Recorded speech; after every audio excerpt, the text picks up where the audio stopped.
He stood up before the judge even finished speaking. My father, 71 years old, gray suit, the one he wore to every occasion that mattered. Funerals, christenings, the day he sold the house on Maple Ridge without telling my mother. He stood up in the third row of courtroom 4B at the Cook County Circuit Court, pointed his finger at me like I was 17 again and had come home past curfew, and said it loud enough for the stenographer to flinch. Disgrace. You are a disgrace to this family. The judge, Honorable Patricia Callahan, stopped mid-sentence.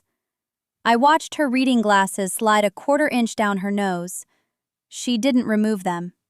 She didn't bang her gavel. She just looked at him the way you look at a stain spreading across a white tablecloth. Slow recognition. Then she looked at me. I was standing at the petitioner's table in my dress uniform, Air Force, Staff Sergeant, pressed so sharp the creases could cut paper. My service ribbons sat exactly where they belonged, aligned to the millimeter, because that's the kind of person I am, the kind who measures, the kind who checks twice. The kind who spent 23 years being told she wasn't enough and decided, on a Tuesday afternoon in October, while sitting in a Wendy's parking lot in Schaumburg, Illinois, that she was done.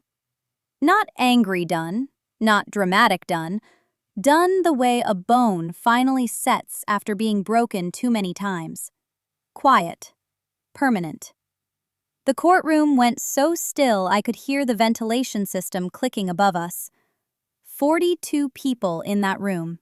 My attorney, his attorney, my sister Danielle sitting behind my father with her hand over her mouth, because that's what Danielle does. She covers, she smooths, she makes the ugliness presentable. My brother Kevin wasn't there. Kevin hadn't spoken to me in 4 months. We'll get to that. My father was still standing. The bailiff took a step forward. Judge Callahan raised one finger, just one, and the bailiff stopped. "Sir," she said, "you will sit down. You will not speak again. If you speak again, you will be removed, and I will hold you in contempt. Nod if you understand." He didn't nod. He stared at me, and in that stare was everything I'd grown up inside of. The disappointment that I wasn't Kevin. The confusion that I'd joined the military instead of marrying Todd Ashworth from church when I was 19. The simmering, lifelong irritation that I existed in a shape he couldn't control. He sat down, slowly, like the chair owed him an apology. Judge Callahan turned back to me. "Sergeant Novak, please continue." "My name is Elaine Novak. I'm 41 years old.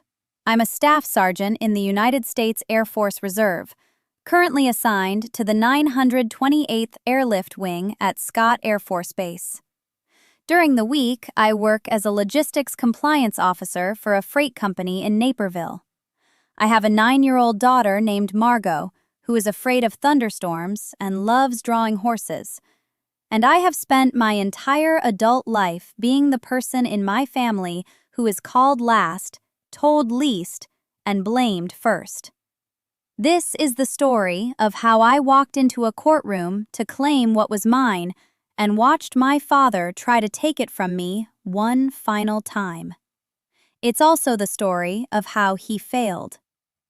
But I want to be careful about that word, failed, because this isn't a story about revenge. I didn't set out to humiliate anyone. I set out to stand up, literally, in a room full of people who had decided years ago what I was worth, and let the truth do what the truth does when you finally stop protecting people from it. It started with my grandmother. Everything good in my life started with my grandmother. Dolores Ann Novak. Dolly, everyone called her. 89 years old when she died, in a recliner, in her living room on Birch Street in Joliet, with a crossword puzzle on her lap and a cup of Earl Grey gone cold on the side table. The paramedics said it was fast. Her heart just decided it was done, and knowing Dolly, she probably agreed with the decision and didn't argue. She was the only person in my family who didn't argue about things that couldn't be changed. I got the call on a Saturday morning, November. There was frost on my windshield and Margot was inside eating cereal and watching something loud on the iPad. My father's voice on the phone was flat, the way it gets when he's performing composure. "Your grandmother passed this morning. Funeral's Wednesday. Wear something appropriate." That was it. No asking if I was okay, no pause for grief, just logistics and dress code. I sat in my car in the driveway for 11 minutes. I know because I watched the clock on the dashboard. I didn't cry. I wanted to, but the cold air was coming through the cracked window, and it felt like something Dolly would have done. She kept her windows open year-round, even in January, even when the wind came off the Des Plaines River and turned her kitchen into a refrigerator. "Fresh air fixes what crying can't," she used to say. I didn't fully believe her, but I sat there and breathed and let the frost settle on my eyelashes and thought about the last thing she ever said to me in person. It was 3 weeks before she died. I'd driven down to Joliet on a Sunday, just me and Margot. We sat at her kitchen table eating butter cookies from a tin, and Margot was showing her a drawing of a horse with wings. Dolly looked at the drawing, then she looked at me. Then she said something I didn't understand at the time. "Elaine, when the time comes, don't let them rewrite the story. You were here. You were always here." I thought she was talking about the drawing, or maybe about visiting.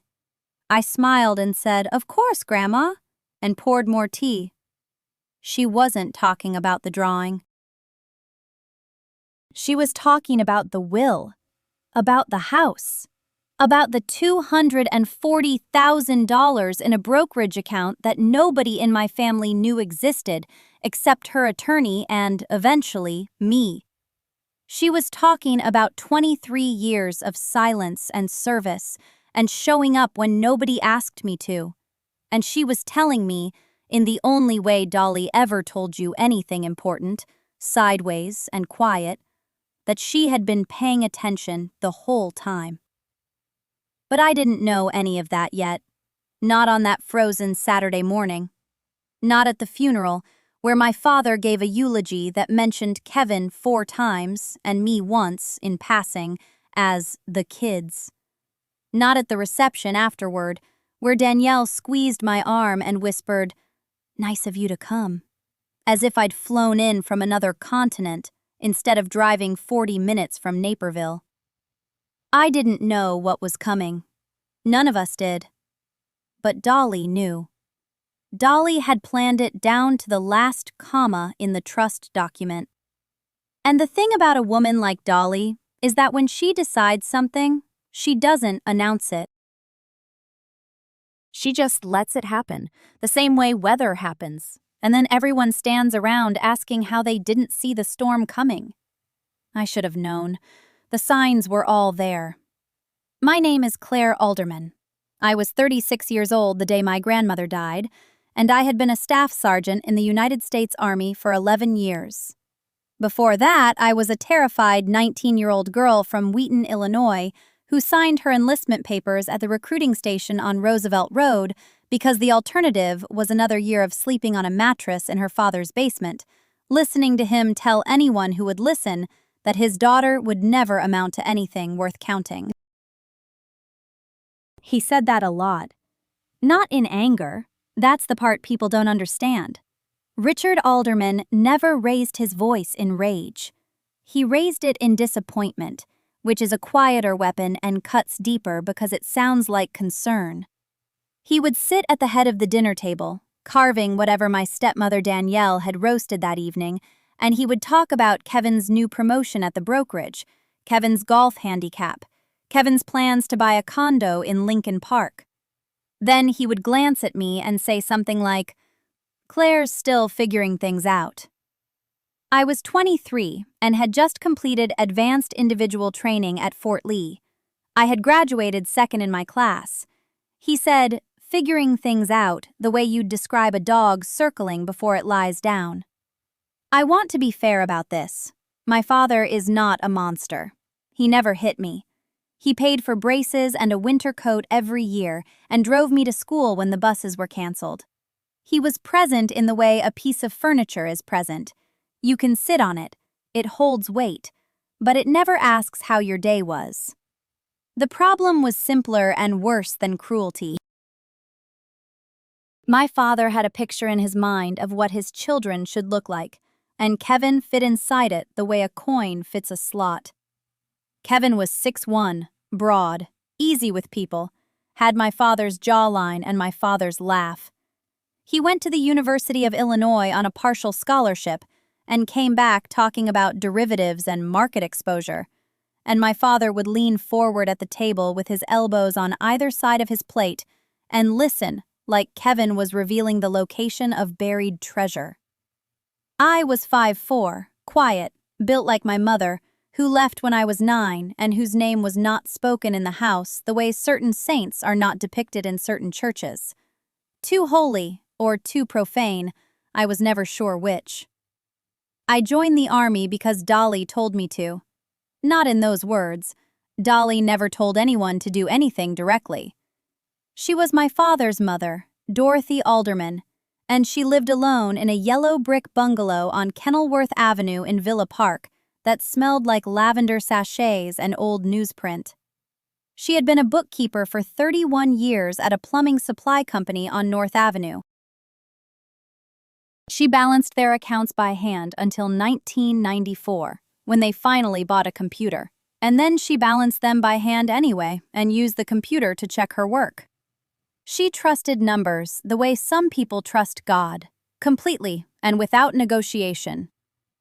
The summer I turned 19, I was sitting on her back porch, watching fireflies drift over her garden. I had just failed 2 classes at community college. Not because I was stupid, but because I couldn't concentrate in a place that felt like an extension of my father's house, another room where I was invisible. Dolly brought out 2 glasses of iced tea and sat in the metal chair next to mine, the one with the green cushion that was slowly disintegrating. She didn't ask about school. She already knew. She said, "Claire, some soil is wrong for certain plants. That doesn't mean the plant is broken. It means you need different soil." I enlisted 11 days later. The Army was my different soil.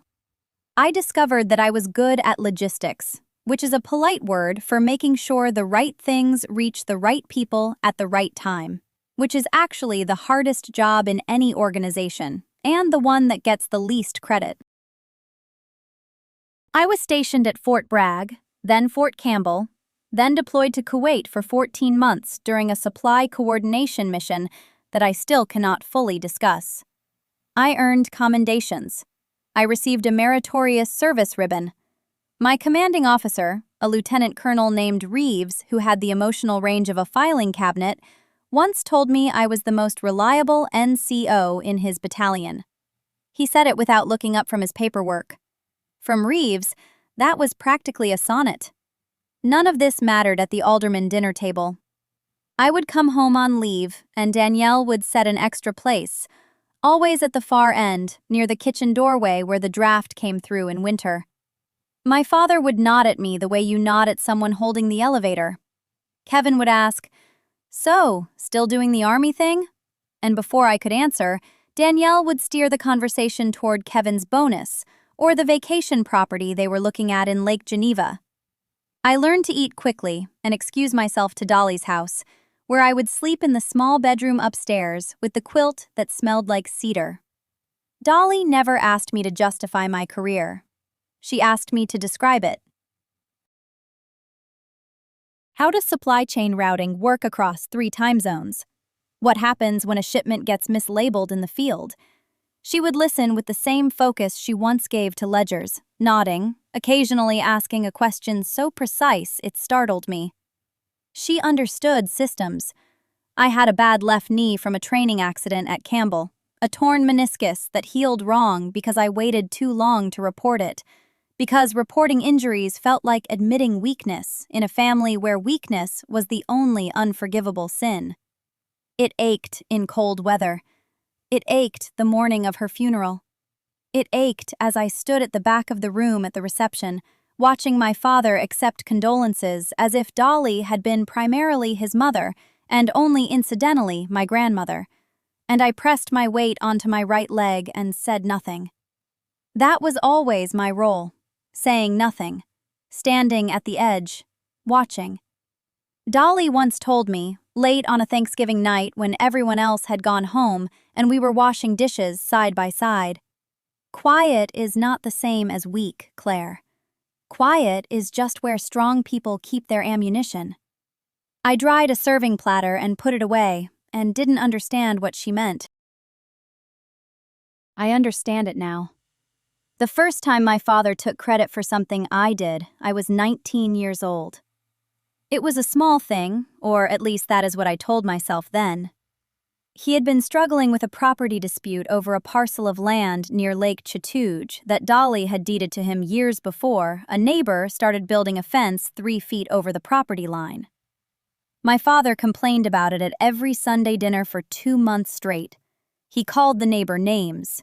He said he was going to go over there with a shotgun. He said the county was corrupt. He did nothing. I was home from Fort Jackson on leave, and I spent one afternoon at the Blairsville courthouse, pulling the original survey records from 1987. I cross-referenced them with the county GIS maps, printed everything out, highlighted the discrepancies, and left the folder on the kitchen table with a note that said, "Show this to the neighbor. It's clear cut." I drove back to base that evening. 3 weeks later, my mother called to tell me the dispute was resolved. She said my father had gone over there with all the paperwork and laid it out on the neighbor's kitchen table, and the man had agreed to move the fence.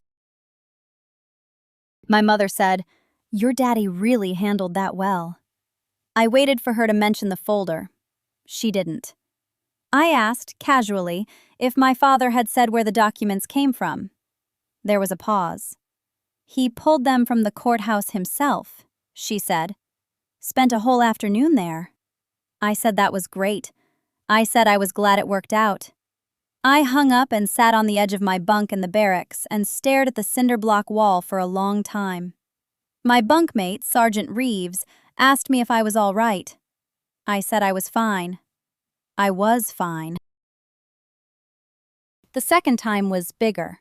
I was 23, newly promoted to specialist, and my father was being audited by the IRS over 3 years of improperly reported income from the farm equipment dealership he co-owned with his brother Dale in Young Harris. He called me in a panic because I had taken accounting courses as part of my military occupational training, and he knew, when it suited him, that I was useful. I spent every night for 2 weeks after my shifts going through his books, reorganizing receipts, building a spreadsheet that reconciled every discrepancy the auditor had flagged. I overnighted the finished package to him with a cover letter I drafted for his accountant to sign. The audit ended with no penalties. My father told the family at Christmas dinner that his accountant had saved his skin. His brother Dale raised a glass. Someone said, "Good thing you hired that guy." My father nodded. I was sitting right there at the table carving the turkey. He looked at me once, briefly, the way you glance at a piece of furniture you have forgotten you own. I carved the turkey. I said nothing. The third time was the one that left a mark. I was 26, a sergeant by then, stationed at Fort Benning and running logistics for a battalion-level field exercise that earned a commendation from the brigade commander. My unit was featured in a short write-up in the Ledger-Inquirer, Columbus's local paper, and someone back in Union County saw it and mentioned it to my father at the farmers' co-op. I know this because my mother told me. She said people had been congratulating him all week. She said he told them, "Well, she's doing all right for herself, I suppose, but it's a desk job, not the real army." She said this like she was relaying something harmless, like the words were weather. I had been coordinating fuel and ammunition supply chains for 1,100 soldiers across a 72-hour simulated combat scenario in the Georgia July heat. 3 of those soldiers had been medevaced for heat injuries, and I had rerouted resupply convoys at 2 in the morning from a command tent that smelled like diesel and red clay. It was not a desk job. But that was not the part that hurt. The part that hurt was, I suppose. She is doing all right, I suppose. As if my entire career was a mildly interesting rumor he had not bothered to confirm. Then there was the public one, the one with witnesses, the one I still feel in my chest when I think about it too long. I was 28. I had been selected for a leadership award at the regional level, and the ceremony was held at the National Infantry Museum at Fort Benning. Families were invited. I sent my parents an invitation 6 weeks in advance. My mother called to say they would come. They drove down from Blairsville 4 hours, and I was grateful. I was so grateful it embarrassed me. The ceremony was dignified and brief. When my name was called, I walked to the front in my dress uniform and received the award from a colonel who shook my hand and said, "Sergeant Whitmore, your service reflects the highest standards of this institution." There was applause. I looked into the audience and found my parents in the 3rd row. My mother was clapping. My father was checking his phone. Afterward, in the reception hall, a lieutenant colonel approached my father to congratulate him on having raised such an accomplished soldier. My father shook the man's hand and said, "Well, we always hoped she'd settle down and start a family, but I guess this'll do for now." He laughed. The lieutenant colonel did not laugh. I was standing close enough to hear every word, holding a glass of water, my award tucked under my arm like a clipboard. I could have said something. I imagined saying something. I imagined turning to my father and listing every document I had filed, every hour I had worked, every commendation I had earned. I imagined my voice calm and factual and devastating. Instead, I took a sip of water. It was lukewarm. I swallowed it and walked away, and stood near the window looking out at the parade field where the grass was turning brown at the edges from the August drought. My knee ached. I pressed my thumb into the side of it through my uniform trousers and breathed. That night, alone in my car in the parking lot of my apartment complex off Victory Drive, I cried for about 4 minutes. Then I stopped, wiped my face with a fast food napkin from the glove compartment, went inside, set my alarm for 04:30, and went to bed. In the morning I got up and went to work and did not mention it to anyone. That was September. October came and everything looked the same from the outside. I still drove the same route to post every morning in the dark, still parked in the same spot 3rd row back, still walked through the same door and sat at the same desk. But something had shifted. I could feel it the way you feel a bone that has finally set after being broken for a long time. Not healed exactly, just locked into place. No longer moving in a direction it was never supposed to move. It happened on a Tuesday. I remember because Tuesdays were when my father called. He had been calling every Tuesday at 7 in the evening for 3 years, ever since my mother passed. And in all that time the calls had followed the same pattern. He would ask how I was doing, and before I could answer, he would tell me how my brother was doing. Kyle had gotten a new truck. Kyle had been promoted to regional manager. Kyle's wife was expecting again. Kyle. And then at some point he would say something about how he wished I had chosen a different path, something more stable, something that made sense for a woman. And I would say nothing, and he would take my silence as agreement, and we would hang up, and I would stand in my kitchen holding the phone and feeling like I had swallowed a stone. That Tuesday, he called at 7 on the dot. I was standing at my kitchen counter eating leftover chicken from a styrofoam container because I had not had time to cook. He started with Kyle. Kyle had just closed on a house in Macon, 4 bedrooms, beautiful yard, the kind of place where you raise a family. Then he said, and this is the part I remember so clearly, I can still hear the specific pitch of his voice. He said, "You know, Elaine, your grandfather would have wanted you settled by now. You are 31 years old. You are not going to be young forever. This army thing, it was fine for a while, but you have made your point. Nobody is impressed anymore." I put down the chicken.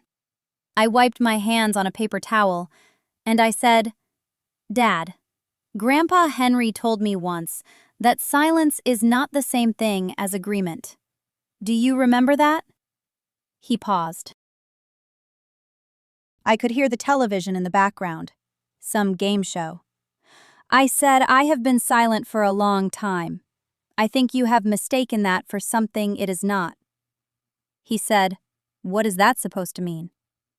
I said, "It means I am not agreeing with you. I have never been agreeing with you. I have been quiet because I loved you, and I did not want to fight. But I am done being quiet so that you can feel comfortable." He was silent for maybe 5 seconds. Then he said, "You sound like your mother when she was being difficult." And that was it. That was the moment. Not because what he said was the worst thing he had ever said, it was not. He had said worse. But because I suddenly understood with perfect clarity that he was never going to see me. Not because he could not, because he had decided long ago not to. He had looked at me and decided what I was, and nothing I did was ever going to change his mind because he was not looking. He was narrating. He had a story about his family, and I did not fit it. And rather than change the story, he had simply edited me out and replaced me with a character who made more sense to him. The difficult daughter. The stubborn girl. The one who would come around eventually. I was never going to come around. I said good night, Dad, and I hung up, and I stood there in my kitchen, and I was not angry. That is the part that surprised me. For years, I had imagined that the breaking point would feel like rage, like fire, like something dramatic and cinematic. It did not. It felt like putting down something heavy that I had been carrying for so long I had forgotten it was not part of my body. My shoulders actually dropped. I felt them release. My knee stopped aching for the first time in weeks. I washed the styrofoam container and threw it away. I folded the paper towel. I sat down at my kitchen table with a legal pad and a pen, the same kind of legal pad I used for mission planning, and I started writing. Not a letter, a list. Everything I needed to do. The JAG office on post had a captain named Rivera who handled family law referrals, and I had overheard her once telling someone about a civilian attorney in Columbus who specialized in estate disputes and contested property claims. I wrote her name down. I wrote down the filing dates for the Muskogee County Superior Court. I wrote down the name of the forensic accountant my squad leader's wife had used during her divorce. I wrote down the address of the county clerk's office. The list took up 1.5 pages. When I was finished, I looked at it, and I felt the way I felt before a mission brief. Focused. Specific. Every task had a sequence, and a purpose, and a timeline. There was no emotion in it. There was only the work. I folded the list and put it in the inside pocket of my duty bag. Then I went to bed. My alarm went off at 4:30. I got up and went to work, and I did not mention it to anyone. But this time the silence was different. This time it was not exhaustion or habit or fear. This time it was operational. I started on a Tuesday because Tuesdays were my half days. I left Fort Benning at 1300 hours and drove to the Muskogee County Clerk's office on 10th Street. The woman behind the counter had reading glasses on a beaded chain, and she looked at me like I was lost. I told her I needed to pull property records for a residential address in Midland, Georgia. She asked me the parcel number. I did not have the parcel number. She asked me the owner's name. I gave her my father's name. She typed it into the system and turned the screen toward me and said there were 3 properties listed under that name, and did I want all of them? 3 properties. I had known about 2. The house in Midland and the rental duplex on Warm Springs Road that my mother had helped him buy in 2006 with money she inherited from her aunt. I did not know about a 3rd. The clerk printed the records, and I sat down on a plastic chair near the window and read them one by one.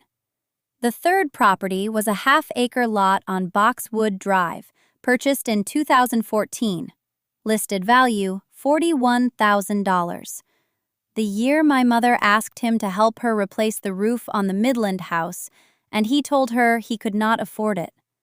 The year she took out a home equity line of credit to cover it herself. I folded the printouts and put them in the folder I had brought. The folder was blue. I had labeled it with a single word on the tab. I am not going to tell you the word. It does not matter. What matters is that I drove from the clerk's office to a Kinko's on Veterans Parkway and made 2 copies of every page and put the originals in a manila envelope and mailed them to myself at my on-post address. Redundancy. That was something the Army taught me. Never have only 1 copy of anything that matters. The forensic accountant's name was Dana Trask. She worked out of an office park near Peachtree City, which was a 90-minute drive north. I called her on a Thursday and she answered on the 2nd ring, and I told her my situation. She did not ask me why I wanted to do this. She asked me what documentation I already had. I told her what I had. She said it was a start, but I would need bank statements going back at least 7 years and any joint tax returns my parents had filed. I told her my parents had never divorced but had been functionally separated since 2017, and I did not know if my mother had copies of those documents. She said that was common, and that there were ways to obtain them through the court if necessary once a formal petition was filed. I asked her what her retainer was. She said $2,500. I had that. I had been living on post housing and eating at the DFAC for 2 years, and my savings account had $11,000 in it. I had never spent money on anything that was not necessary. Some of the other specialists bought trucks or took trips to Panama City on long weekends. I bought nothing. I think part of me had always known I was saving for something I could not yet name. I paid the retainer by electronic transfer that evening. Then I called my mother. It was the most careful phone call I had ever made. I did not tell her what I was doing. I asked her questions instead. I asked her if she still had the paperwork from when they bought the duplex. She said she thought it was in the filing cabinet in the spare bedroom. I asked her if she still had copies of their joint tax returns from 2015 through 2019. She said she was not sure, but she would look. I asked her if the house in Midland was in both their names or only his. She went quiet for a moment, and then she said she honestly did not know. She had signed something when they bought it, but she could not remember what it was. I did not push. I thanked her and told her I loved her and hung up. Then I sat in my car in the parking lot outside the barracks, and I wrote down everything she had told me and everything she had not told me. The gaps were as useful as the facts. Over the next 6 weeks, I built the case the way I would build an operations order: objective, situation, execution. I requested leave on 3 separate occasions, always single days, always midweek. I drove to Midland twice while my father was at work, and my mother let me into the house, and I photographed every document in that filing cabinet with my phone. 14 years of financial records, mortgage papers, insurance policies. A handwritten note from 2009 in which my father promised my mother he would add her name to the deed of the duplex. He never did. My mother watched me photograph the documents, and she did not ask me why. I think she knew. I think she had always known that someone would eventually do this, and she had been waiting to see if it would be her or someone else. When I left the second time, she stood on the porch and held my face in both hands and looked at me and said nothing. Her hands smelled like dish soap and lotion. I memorized that smell because I understood that what I was about to do would change everything between us, and I wanted to remember what it felt like before. I filed the petition on a Monday morning in March. The clerk on 10th Street stamped it and handed me the case number, and I wrote it on the inside of the blue folder. I called my mother that night and told her what I had done. She was quiet for a very long time. Then she asked me if I was sure. I said yes. She asked me what would happen now. I told her the truth. I told her there would be a hearing and that a judge would look at the financial records and that everything would be on the record and that Dad would know. She said she understood. Then she said something I had not expected. She said she was relieved. She said it the way someone says it when they have been holding their breath for 20 years and they did not even know they were holding it. My father found out 11 days later when he was served at his office. He called me that evening. I let it ring 4 times before I answered. His voice was low and controlled, the way it always was when he was at his most dangerous. He said one sentence. He said I had made the worst mistake of my life. I said nothing. He waited. I waited longer. Then he hung up. That week he called my brother David. He called my sister Rachel. He called Uncle Pete. He told them all a version of events in which I had gone behind his back and betrayed the family over money. He did not mention the third property. He did not mention the handwritten note. He did not mention the $26,000 my mother had spent maintaining a house that was entirely in his name. He told them I was unstable. He told them the army had changed me. David called me and asked me what I was doing, and I told him I could not discuss it, and he said I was tearing the family apart. Rachel did not call at all. I did not defend myself. I did not explain. I went to work every morning at 0500, and I came back to my room every evening, and I opened the blue folder, and I reviewed the documents, and I prepared. My court date was set for April 19th, 6 weeks away. I had one suit. I had one pair of dress shoes. I had every piece of paper that told the truth. April 19th came in cold and gray. Fort Hood had been warm for weeks, but the morning I drove to Killeen, the wind came down hard and the sky looked like concrete. I had not slept. I had tried, and I had lain in my bunk, staring at the ceiling and running through every document in my head until I could recite the dates and the amounts and the signatures from memory. I got up at 4. I ironed my dress uniform. I had decided against the suit. That decision had come to me 3 days before, sitting in Janet Morales's office while she reviewed the final brief. She asked me what I planned to wear, and I told her I had a navy suit from the outlet mall in Harker Heights, and she looked at me for a long moment, and she said, "You earned that uniform and every ribbon on it, and if you want to walk into that courtroom as who you actually are, then wear it." I thought about it for 2 days. I thought about what my father would say. Then I stopped thinking about what my father would say, because that was the entire point of all of this. I put on the uniform. I checked the ribbons. I checked the creases. I looked at myself in the mirror in the latrine, and I saw a staff sergeant in the United States Army who had served 14 years and deployed 3 times, and I saw a woman who was not shaking. My hands were steady. My jaw was set. I drove to the Bell County Courthouse on East Central Avenue, and I parked and I walked through the metal detectors, and I sat down in the hallway on a wooden bench, and I waited. Janet arrived at 8:15. She had the blue folder and 2 additional folders I had not seen before.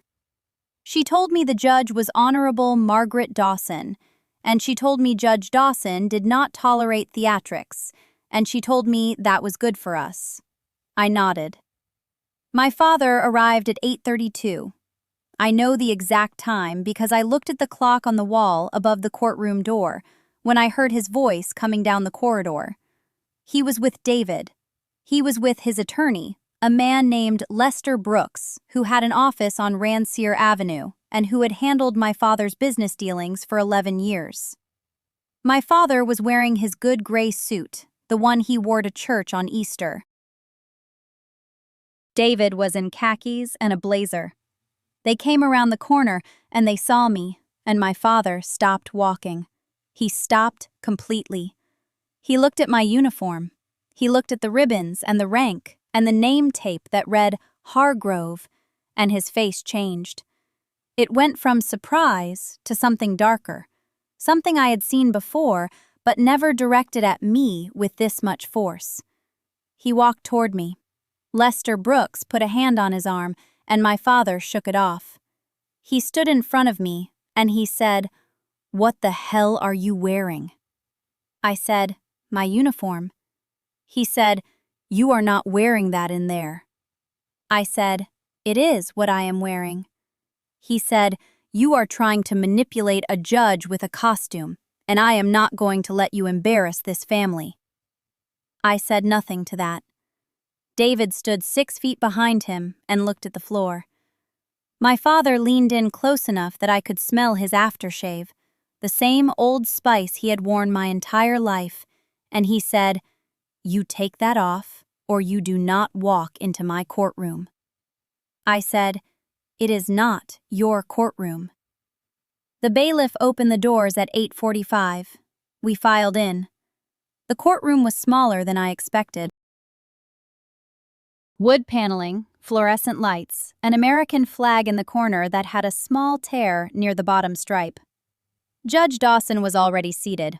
She was a woman in her early 60s with short silver hair and reading glasses on a chain, and she watched us enter without expression. My father sat on the left side with Lester Brooks. David sat in the row behind them. I sat on the right side with Janet. There were 4 other people in the gallery. I did not know any of them.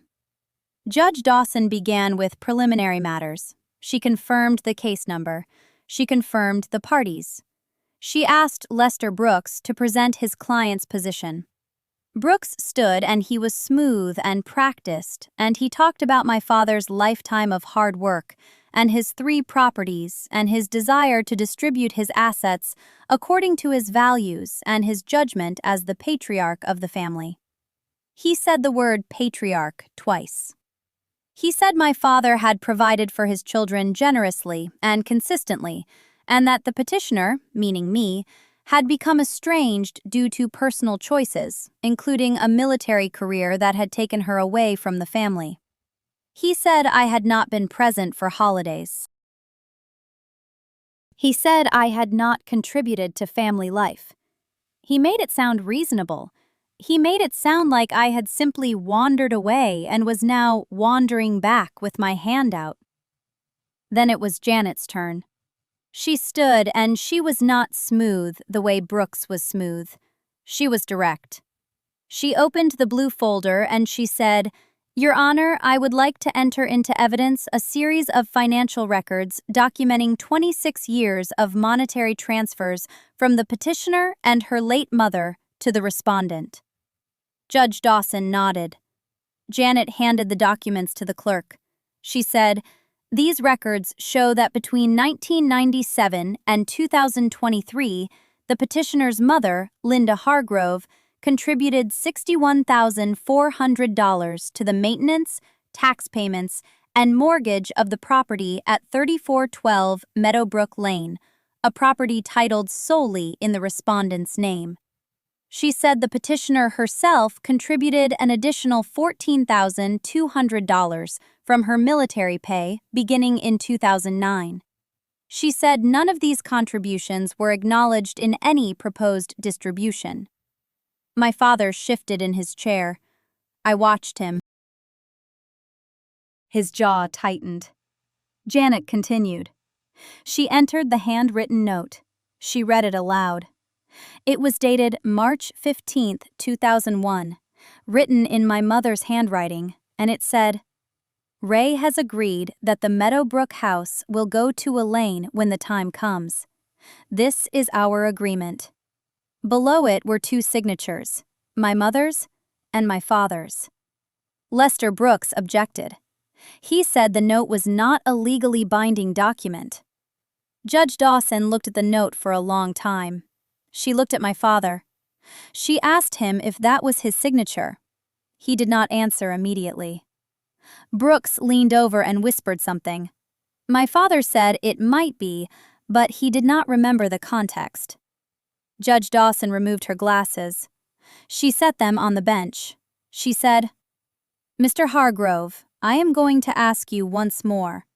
Is that your signature?" My father looked at me across the courtroom. His face was red.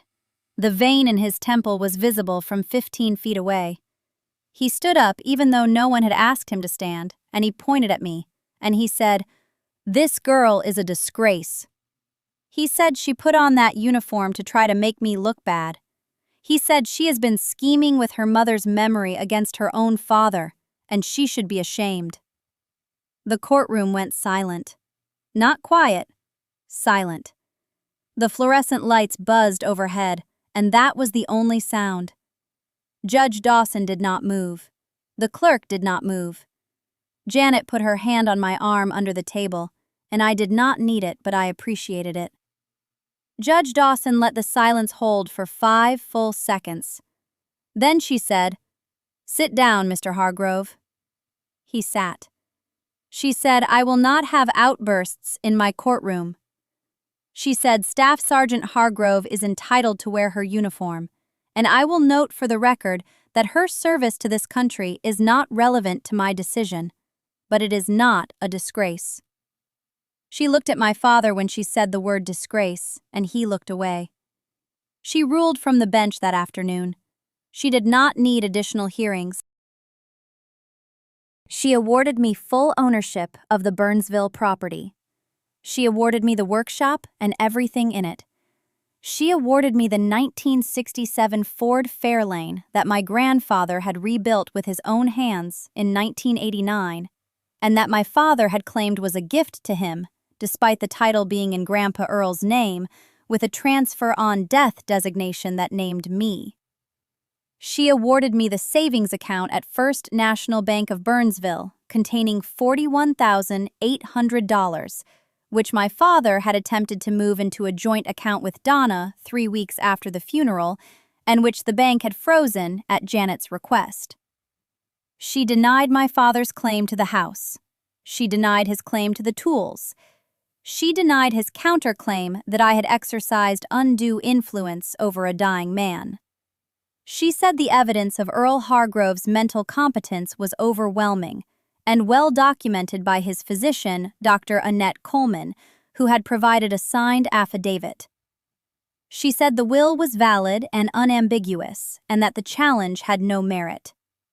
My father did not scream again. He sat in his chair, and his attorney whispered something to him, and he nodded once. Donna was behind him in the gallery, and I could hear her breathing, fast and shallow, the way people breathe when they are calculating what this means for them personally. I did not turn around to look at her. I looked at the judge, and I said, "Thank you, Your Honor," and she nodded, and that was it. Outside the courthouse, the October air hit me, and I realized I had been holding my jaw so tight that my teeth ached. Janet walked beside me carrying her briefcase, and she did not say congratulations or anything theatrical. She said, "I'll file the enforcement paperwork tomorrow, and you should change the locks on the Burnsville house this week." I said I would. My father came out of the courthouse 11 minutes later. I know because I was sitting in my truck in the parking lot and I watched the door. He came down the steps slowly, and he looked older than he had looked going in. Not broken, not humbled, just older. The way a man looks when something he assumed would always work has stopped working. Donna was next to him, and she was talking, and he was not listening. His attorney shook his hand on the sidewalk and walked to a silver BMW, and that was the last time I saw that attorney. My father looked across the parking lot and saw my truck. He stood there for a long moment. Then he walked toward me. Donna called after him, and he did not stop. I rolled down my window because I owed him that much. He was my father. He stood 3 feet from the truck door and he said, "You think this makes you right?" I said, "I think Grandpa wanted me to have his house."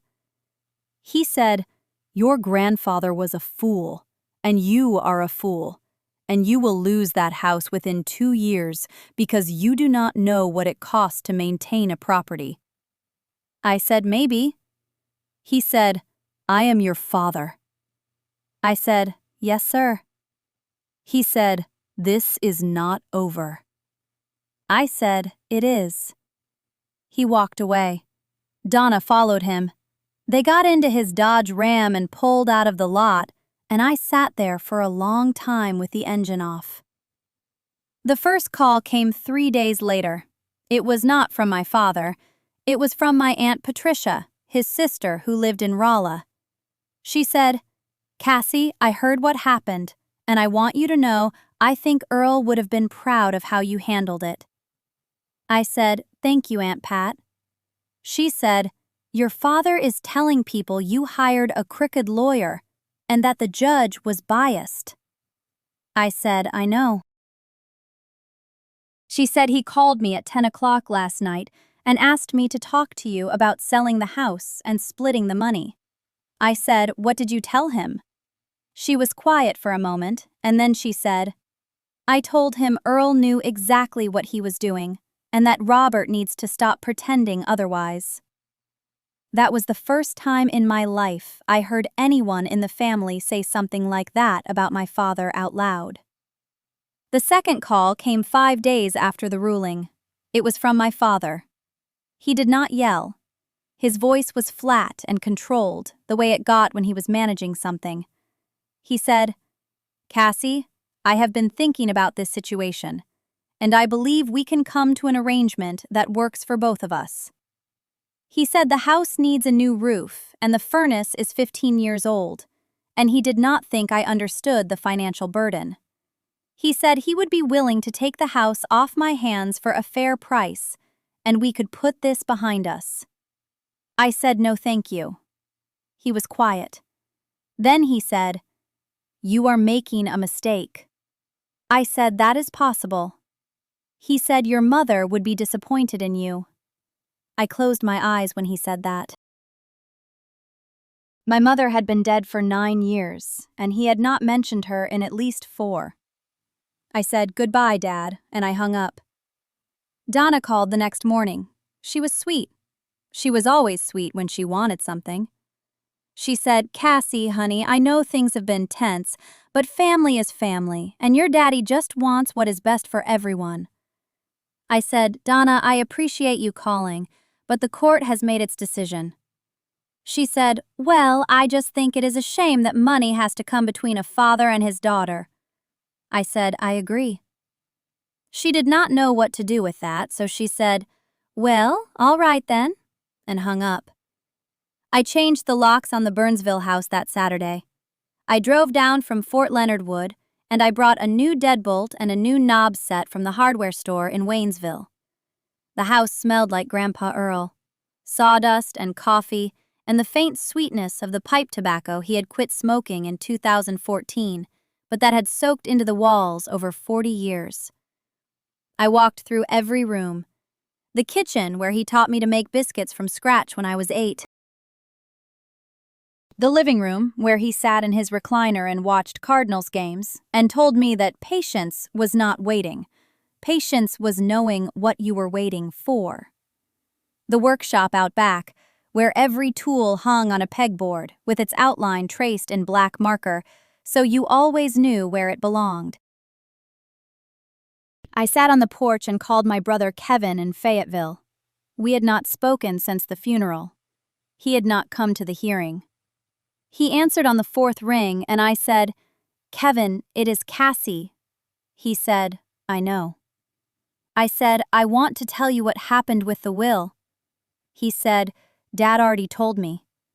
I said, "I imagine he did." Kevin was quiet, and then he said, "Cassie, I do not want to be in the middle of this." I said, "You are not in the middle. Grandpa left you the fishing boat and the savings bonds, and those are yours, and no one is contesting that." He said, "I know." Then he said, softer than before, he said, "Cassie, did Grandpa really say anything about me at the end?" I said, "Yes." I said, "He told me to tell you he was proud of your boys, and that you should bring them to the lake more often." Kevin did not say anything for a long time. Then he said, "Okay." He said, "Okay, Cassie." That was all he said, but it was enough. The family split the way families do. Not cleanly, not all at once. My father's side mostly went quiet. A few cousins sent texts that said things like, "Praying for your family during this difficult time," which meant nothing and cost nothing. Aunt Patricia called me every Sunday for the next 2 months.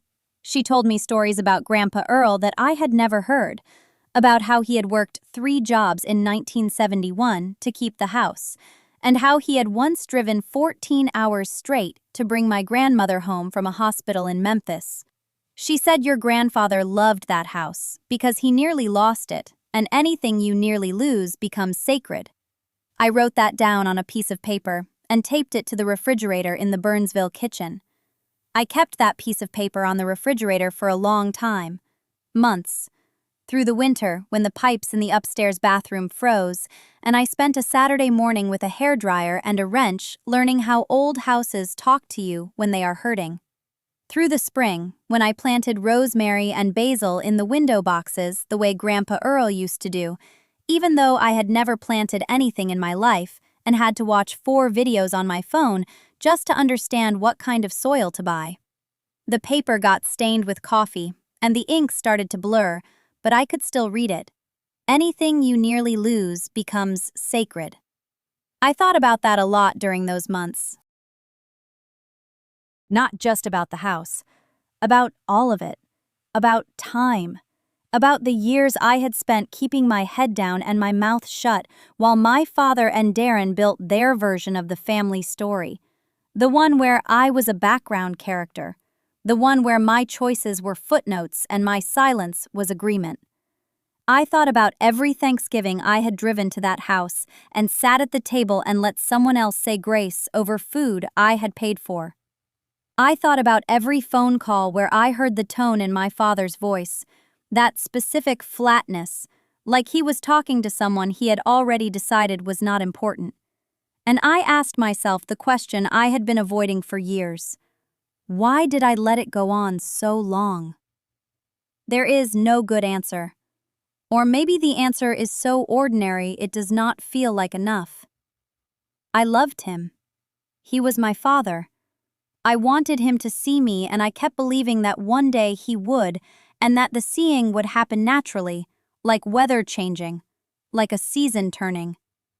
I thought if I was good enough, quiet enough, successful enough, he would look at me the way he looked at Darren, with that warmth, that automatic pride. But the truth is, some people do not look at you differently, no matter what you do. Not because you failed, because they decided who you were a long time ago, and they never revisited the decision. My father decided I was the difficult one when I was 17 years old and enlisted instead of going to the college he had picked. He decided I was the one who left, and from that moment on, everything I did got filtered through that lens. The deployments were not service, They were absence. The promotions were not achievement, they were stubbornness. The uniform was not honor, it was defiance. He never updated the file. I could have fought harder, I know that now. I could have stood in front of him 10 years ago and said, "Look at me. Look at what I have done. Look at who I am." But I also know that fighting for someone's attention is not the same as earning it, and that the difference matters. Grandpa Earl never asked anyone to notice him. He just kept doing the work. He built the fence. He fixed the porch. He drove 14 hours to Memphis. He did not need applause. He needed the people he loved to be safe. I think I inherited that from him, that impulse to act instead of argue, to show instead of tell. The problem is that some people will never watch, no matter how clearly you show them. Aunt Patricia said something to me during one of those Sunday calls that I keep coming back to. She said, "Your father is not a bad man, Cassie. He is just a man who got comfortable being wrong." I sat with that for a long time. Comfortable being wrong. It is such a precise way to describe it. He was not cruel out of malice. He was cruel out of habit. He had been wrong about me for so long that being wrong had become part of his identity, and changing his mind would have meant admitting that 20 years of dismissal were unjustified. That is a hard thing for anyone. For a man like my father, a man who built his self-image on being the head of the family, the one who knew best, it was impossible. Admitting he was wrong about me would have meant admitting he was wrong about himself. I do not forgive him. I want to be honest about that. Not yet. Maybe not ever, in the way people usually mean when they say forgiveness. That clean, bright feeling, that release. What I have instead is something quieter. I understand him. I see the shape of his failure and I recognize it as human. He is 71 years old and he is living in a 2-bedroom apartment in Roseville, and his son, the one he gave everything to, does not return his calls most weeks. I know this because Aunt Patricia tells me. I do not call him. He does not call me. The silence between us is not angry anymore. It is just accurate. It reflects the distance that was always there, the distance he built, and I finally stopped trying to cross. I think the hardest part of all of this was not the courtroom. It was not the moment the judge read the will. It was after. It was sitting alone in Grandpa Earl's kitchen at 11 at night, eating toast, listening to the house settle around me, and realizing that I had won, and it did not feel like winning. It felt like the end of a long illness. The relief was real, but so was the exhaustion. And underneath both was a kind of grief that I did not expect. Grief not for what I lost, but for what was never there to begin with. I had spent my whole adult life believing that somewhere under my father's indifference was love. And maybe it was. Maybe it still is. But love that never shows itself. Love that hides behind pride and resentment and silence. Love that you have to excavate like something buried. That is not the kind of love that keeps you warm. Grandpa Earl's love kept me warm. It kept me warm in Afghanistan when I reread his letters. It kept me warm in that courtroom when every eye was on me and I could feel my father's fury from across the room. It keeps me warm now, in this house, where his handwriting is still on the inside of the cabinet doors, and his coffee mug sits on the second shelf exactly where he left it. He did not love me because I earned it. He loved me because he chose to, every single day, without conditions. That is the difference. That is what I learned. I sat on the porch last Tuesday evening, watching the light lead the sky over Fort Smith. Not the dramatic kind of sunset you see in photographs, just the slow, ordinary kind, where the blue turns gray and then turns something darker, and the streetlights come on, one by one down Garrison Avenue, until the whole street glows amber. I had a cup of coffee in my hands. Grandpa Earl's mug, the one with the chipped rim and the faded outline of a largemouth bass on the side. I drink from it every evening, not because I am sentimental, because it fits my hand right, and the coffee tastes better from something that has been loved for 40 years. There was a cardinal in the dogwood tree, just sitting there, not singing, not doing anything in particular, just being red against the green. I thought about how Grandpa Earl would have pointed at it and said something ordinary like, "Well, there he is again." He never made things bigger than they were. He never made things smaller either. He just saw them, clearly, and let them be what they were. I still wear the uniform some days. Not every day anymore. I transferred to a reserve advisory role 6 months ago. The Army does not need me the way it used to, and I have made peace with that. 22 years is a long time to give to anything. My knees know it. My back knows it. The woman who looks at me in the bathroom mirror in the morning knows it too. She has lines around her eyes that were not there when she shipped out to Bagram the first time. She has gray coming in at the temples, and she has stopped coloring it because, somewhere along the way, she decided that hiding things was no longer something she was willing to do. I think about the courtroom sometimes. Not often, not the way I used to, where it would replay on a loop at 2 in the morning, and I would lie there examining every word, every silence, every flicker of expression on my father's face. Now it comes back gently, like a scene from a movie I watched years ago. I remember the feel of my dress uniform, the weight of the ribbons, the sound my shoes made on that tile floor. I remember Judge Whitfield's face when she read the terms aloud. I remember my father's hands gripping the edge of the table until his knuckles turned the color of bone. But mostly, I remember the quiet afterward. Walking out of the Crawford County Courthouse into the parking lot. The sun was too bright. Denise was beside me, saying something about next steps, and I could not hear her because my ears were ringing the way they used to ring after controlled detonations downrange. I sat in my truck for 11 minutes. I know because I watched the clock on the dashboard. I did not cry. I did not celebrate.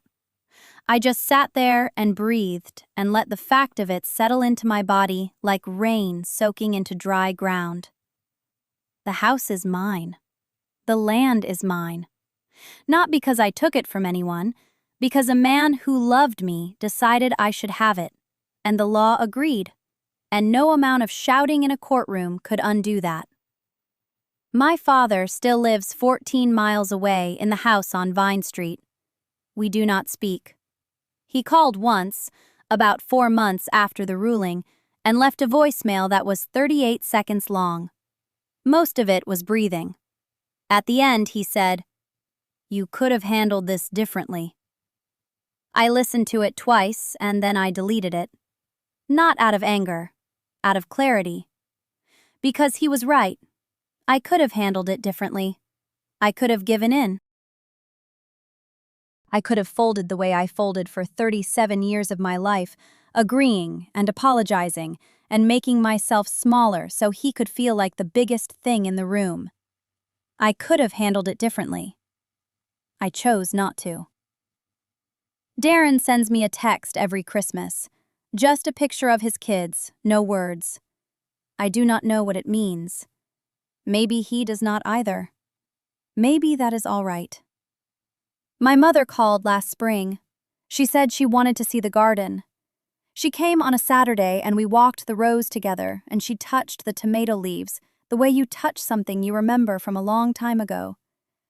She did not say she was sorry. She said, "Your grandfather would be proud of these." I said, "I know." We did not hug. We did not need to. Something small and true passed between us, and it was enough. I am not the hero of this story. I want you to know that. I am not standing here telling you that I figured everything out and emerged without damage. I carry damage. I carry the memory of a girl who sat on the stairs, listening to her father describe her as a waste of potential, and believed him. I carry the weight of years spent proving myself to a man who had already decided I would never be enough. I carry the knowledge that I waited too long, that I should have drawn the line years earlier, that every time I let it go, I was teaching him that what he did was acceptable. But I also carry this.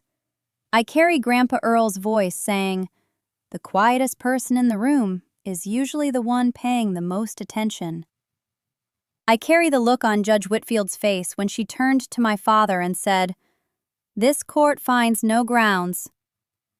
I carry the sound of my own boots on that courtroom floor, steady and even and unhurried, the walk of someone who has marched through worse and come out standing.